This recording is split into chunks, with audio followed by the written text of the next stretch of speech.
Bullshit. It's the No BS Marketing Show. I'm Dave Mastovich, CEO and founder of Massolutions, the world's only no bullshit marketing agency. As a marketer, as a storyteller, as a leader, communicator, and business person, I've used anecdotes and analogies throughout my career. And when doing so, it helps to tell stories that are memorable and make an emotional impact. I tend to use pop culture, movies, songs, sports teams, phrases, again and again to make those points in those anecdotes and analogies because it is something that makes me more relatable, makes the story more relatable, and helps the audience. As a result, I tend to talk about things in sports and pop culture, music and movies that I like because I know them pretty well from being a fan.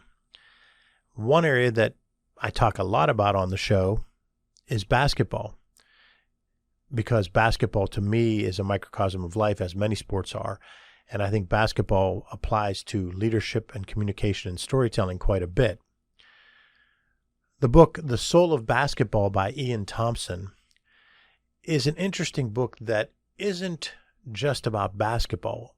It's about all those things I said: communication, leadership, and life. It focuses on the NBA, the National Basketball Association, the professional league, from 2010 through 2015, a time when multiple stars on and off the court were driving multiple storylines throughout the league and throughout the world. This book starts off with Game 7 of the 2010 NBA Finals, but it goes back quickly to talk about the 1990s and how Michael Jordan and his leadership style, communication style, and approach and successes changed the mindset of Shaq and Kobe, which then changed the mindset of LeBron and all the other generations that have come since. What changed? Michael Jordan was the first NBA star who was able to be the leading scorer on the team that also won the NBA championship. Not once or twice, 6 times. He was the NBA champion and won the NBA Finals MVP, and in each of those years was the NBA's leading scorer. That was a shift from the famous era of the first 2 great franchises that still remain the most successful franchises in the history of basketball, the Boston Celtics and the Los Angeles Lakers. Both of those franchises were known for their team concept, particularly the Boston Celtics with Bill Russell and Bob Cousy and John Havlicek and so many other stars. Red Auerbach, their famous coach and general manager, said that no leading scorer was going to win the NBA championship, and the Celtics lived up to that, where they never had a leading scorer on any of their 17 NBA championship teams. The Los Angeles Lakers have also won 17, and they've had the leading scorer here and there. But the point is that in the history of the NBA prior to Michael Jordan, it was rare for that person who was a big-time scorer to also be able to carry that team to the championship. That changed. So the book briefly goes back to that. Then it jumps to the early 2000s when Shaquille O'Neal, and Kobe Bryant had teamed up, and Shaq was the more dominant one, and Kobe was the young up-and-comer, and they won 3 NBA titles. Fast forward in the book to 2010, and we have Game 7 of the NBA Finals between those 2 teams, the Lakers and Celtics. In 2008, the Celtics had won the NBA title for the first time in a while with Kevin Garnett, Paul Pierce, Ray Allen, Rajon Rondo, and their coach Doc Rivers. In 2009, the Lakers won with Kobe leading the team without Shaq, and now here we were in 2010, these 2 teams battling in Game 7. Why does this matter to leadership, communication, and storytelling? Because that particular chapter, the opening chapter of the book, breaks down how Kobe's approach to that point had often been where he wasn't able to pull the team in as much. And in that Game 7, he was shooting a lot, but he was able to get others involved, and they ended up winning that title. the book quickly shifts and moves on and talks about all the personalities of that period. Kobe, LeBron, Dirk, Duncan, D. Wade, those Celtics that I mentioned. But it also highlights Mark Cuban's rise in influence in the NBA. Now, many people know him primarily from Shark Tank. He's a Western Pennsylvania, Pittsburgh guy, Mount Lebanon High School, scraped and clawed, and then ended up hitting the jackpot, selling a company for $5.7 billion, then buying the Mavericks.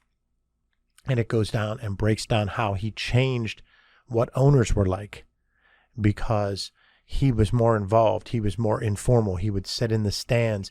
He was pushing to really give the players as much amenities to be faster, stronger, quicker, and to get better. But Mark Cuban also has a leadership style that I'll get into, and he had a vision, which is really important, because I talk a lot about understanding what the customers really want and understanding why your customers buy. And Mark Cuban has a great quote in the book where he says, "We had to figure out what we were selling. Many people thought we were selling basketball. We were selling fun." And that fundamental understanding and making that the core mission of his team, and having others in the league also do that, focusing on fun changes the perspective of any sports team. You're not about baseball, football, basketball, hockey, whatever the sport. You're about entertaining that audience. That's what happens when you're at the professional level. So as we go through this book that I read in 2018 when it came out, and I reread it recently, I thought, since we're in the midst of the NBA Finals, in another odd year because we had the bubble last year and a later NBA Finals this year, I thought it'd be time to revisit this book, because whether you like basketball, hate basketball, love LeBron, like Kobe, whatever, this book is about leadership, communication, and life, but it's told through compelling and interesting stories about basketball. First, I wanted to make the point about Mark Cuban's understanding of what business he was in and not having marketing myopia, being able to understand the vision and being able to push that out and be able to be successful at focusing on fun. But I also then want to move into leadership styles, because we'll talk a little bit about Mark Cuban's leadership style. As I dug through this book the second time, I started taking notes and seeing where people weighed in on what types of leaders and communicators were discussed. So let's take the first type, which is probably the most common type in the history of our media and our sports in the last 50 to 75 to 100 years, and that is the autocratic, charismatic leader.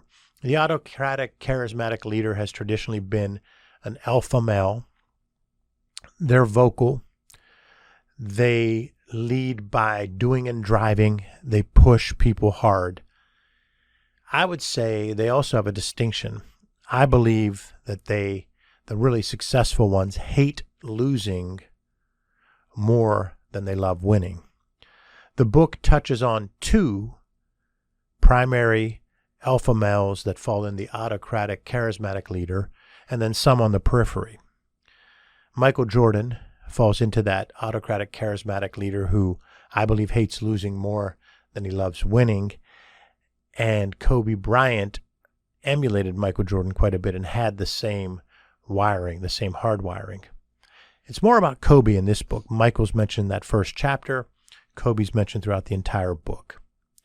Some others that still have that autocratic, charismatic leader type style that are extremely driven and lead in that manner was KG, Kevin Garnett, with the Boston Celtics.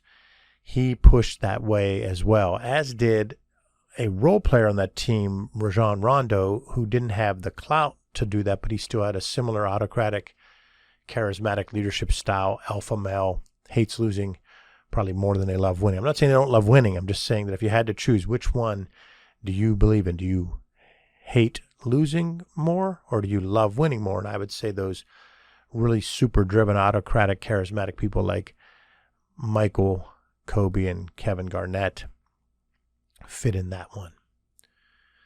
Those types of leaders are still out there, and they still do well.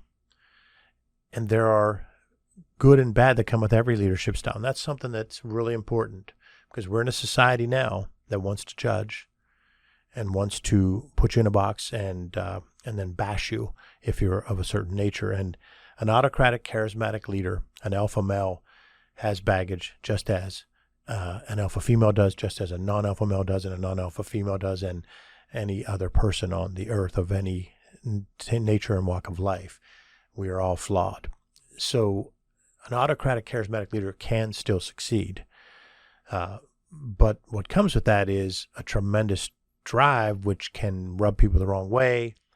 There's one famous story about Kobe Bryant and Allen Iverson that Allen Iverson tells, a super talented player from the Philadelphia 76ers at that point of his career when he was at his peak. And he was out late with Kobe, and he said, "Where are you going?" And Kobe said, "I'm going to the gym." And Allen Iverson shook his head because he was going to another bar, and he was going to stay out 3, 4, 5, 6 in the morning. And Kobe was going to the gym. That's that autocratic, charismatic leader that pushes others, leads by example, drives, can be very difficult, but can still be successful as both a player, leader, and as a coach, and a leader in business. We're not going to just throw out anyone on this earth. We're not going to say, those people are bad, they're gone. No, you can still get value from autocratic, charismatic leaders.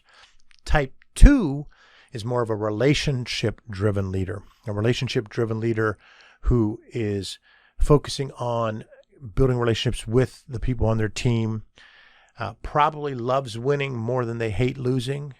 They don't like losing, but it doesn't drive them the way it drives that type 1 person. And in this type 2, the relationship-driven leader, the book focuses on one person. And these types are me. I'm saying these types. This is not in the book. I'm telling you my summary based on my years of experience and expertise on leadership and communication, that type 1 in my description is an autocratic, charismatic leader, alpha male, hates losing more than they love winning. That's Michael Jordan. That's Kobe Bryant. That's Kevin Garnett. Type 2, the relationship-driven person, loves winning more than they hate losing. That's LeBron James. Type 3, there's a type of leader that can lead by consistency and proficiency. Consistency and proficiency. They become so much an expert and so excellent at a piece of what is done in business or in sports, and they're so good at that they can rise to the top and they can succeed at a high level. They can win championships, and they lead by consistency and proficiency. The book touches on 2 of those, in my opinion. Again, these are my terms, and in my opinion, that's Dirk Nowitzki and Tim Duncan. They are the consistency, proficiency leaders who lead again and again. Now, there's a second-tier person that fits into that, nowhere near as good as those 2, nowhere near as successful, but Ray Allen, who's mentioned in the book, is also a consistency, proficiency type leader that is so good at one task, and they're so consistent and efficient and proficient at it that they are successful, and then that rubs off on people seeing the work and seeing how they do things. And then the 4th is the visionary and participative leader. And in the book, there's one person that I feel falls under this category, the visionary and participative leader, and that's Mark Cuban. He does the work. He's involved with the work, and that's something that's important to that style of leader. He's not going to be outworked. He's going to get involved and roll up the sleeves and be involved in doing some of that work. He's going to be an expert at a piece of that, and he's going to use his or her skills to maximize that expertise. He's the one that said everyone thought they were selling basketball. We were selling fun, and we are selling fun. He's the one that got fined dozens, if not more than that, by the league because of things he would say, things he would do, how he would act. He would be with fans, cheering, having fun, not being unapproachable. That's the visionary and participative type leader. So this book, to me, was great because whether you agree with my 4 types that are mentioned in this book, and there are other types, it just shows that there are different styles and different personality types. And that's what I'm going to recap. First is autocratic and charismatic leader. Michael Jordan, Kobe Bryant, and Kevin Garnett fit that. Relationship driven, LeBron James. Consistency, proficiency, Tim Duncan, Dirk Nowitzki. Visionary and participative, Mark Cuban. Now, what are your major takeaways from this book, whether you read it or not? The first one is different styles and personality types can achieve greatness. There's no one style of leader. There's no one style of communicator. Different styles and types can achieve greatness, but they all have a passion, work ethic, and attention to detail that sets them apart from the other 99%. Doesn't mean that you have to think you can't become in that 1% in your field. You might be able to become in that 10% of your field. But to do that, you need to have a passion, work ethic, and attention to detail that sets you apart. And that's what everyone that I've mentioned in these 4 different styles and types of leadership and communicators that are mentioned in the book, they all had the work ethic, the passion, the attention to detail to set them apart from the other 99% in their profession, their trade. Takeaway number 2 is communication is critical to success in basketball, business, and life. You can't lead if you don't communicate well. Anecdotes and analogies help people remember and relate. They remember your story, they remember your takeaways, and they can relate to you because of the anecdotes and analogies. Once they can relate to you, they can begin to build a relationship with you. Once you build a relationship, you build trust. That's how you lead. That's how you communicate. That's the second major takeaway. The third major takeaway is be authentic. Be you. Those that are true to their values will be rewarded in abundance. When you look at each of these people that I've mentioned, they're true to their values, they're authentic, they're themselves, and that's why they've been rewarded in abundance when you combine them with the other 2. Their ability to be driven, pay attention to detail, and have passion and work ethic, their communication, their storytelling, and they're authentic and they're themselves. It takes a while to get there. LeBron James, when he did the decision, the failed move from Cleveland to Miami PR-wise, he wasn't there yet. He wasn't being the authentic him because that's not who he is. But over time, he's got better at being the authentic him. The same with Michael Jordan. He wasn't exactly the be like Mike person in the first 3 to 5 years in the NBA. We all grow as people, but you have to be true to yourself and be authentic, and then you can really achieve greatness and the successes that you want. So I'm going to recommend that you check out the book, The Soul of Basketball by Thompson, and understand that it's a book about basketball, but it's also a book about leadership and a book about life. Thanks for listening to another episode of the No BS Marketing Show, recorded here in our studio in bold, beautiful downtown Pittsburgh, Pennsylvania. Remember, ask yourself, what's the big idea? And build your story around the answer. It's all about bold solutions, no BS.